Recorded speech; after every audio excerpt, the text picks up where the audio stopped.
ఎన్నెన్నో అవమానాలెదురైనను నీ ప్రేమ నన్ను విడిచిపోలేదయా. ఇక్కట్లతో నేను కృంగినను నీ చేయి నన్ను లేపెనయా. నిజమైన నీ ప్రేమ నిష్కలంకము, నీవిచ్చు హస్తము నిండు ధైర్యము.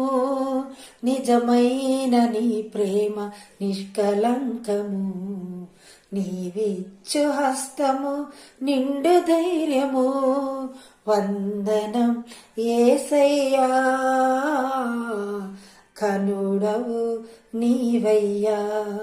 గతకాలమంతా నీ నీడలోనే దాచావు దేవా. వందనం, కృప చూపినావు, కాపాడినావు. ఎలా తీర్చగలను నీ రుణం? పాడనా నీ కీర్తన, పొగడనా వేణోళ్ళనా. వందనం యేసయ్యా, ఘనుడవు నీవయ్యా. నిజమే ప్రియులరా, గతకాలం అంతా కాచాడు. 2025 అయిపోతుంది, 2026 వస్తుంది. కనుక కొన్నింటిని, మనలో ఉన్న కొన్ని దుష్క్రియలను దూరం చేసుకుందాం. ఏబు గారు చెప్తున్న మాటలు వింటున్నప్పుడు మనం మరి ఏబు గ్రంథం 31వ అధ్యాయము మరి మొదటి వచనం మనం చూసుకుంటున్నప్పుడు, నేను నా కన్నులతో నిబంధన చేసుకుంటుని. ఏబు గారు చెప్తున్నమాట, కన్నులతోనే నిబంధన చేసుకుంటున్నాడు.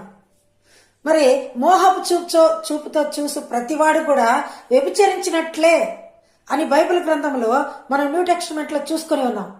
ఇక్కడ చెప్తున్న మాట కూడా అదే, కన్నులతో నిబంధన చేసుకున్నాడంట. అయితే కన్యకను నేను ఎలాగూ చూచుదును.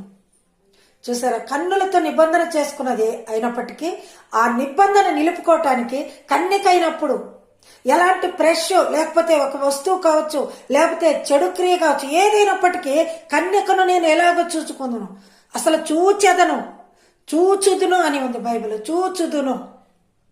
అలాగే ఇక్కడ చెప్తున్నమాట 9వ వచనంలో కూడా, నేను హృదయమున పరస్త్రీని మోహించిన ఎడల, వింటున్నారా ప్రియులారా, ఏబు గారు చెప్తున్న మాటల, కన్నులతో నిబంధన చేసుకుని ఉన్నాను, కన్యకను నేను ఎలాగో చూచుదును. 9వ వచనంలో చెప్తున్న మాట, నేను హృదయమున పరస్త్రీని మోహించిన ఎడల నా పొరుగు వారి ద్వారమున నేను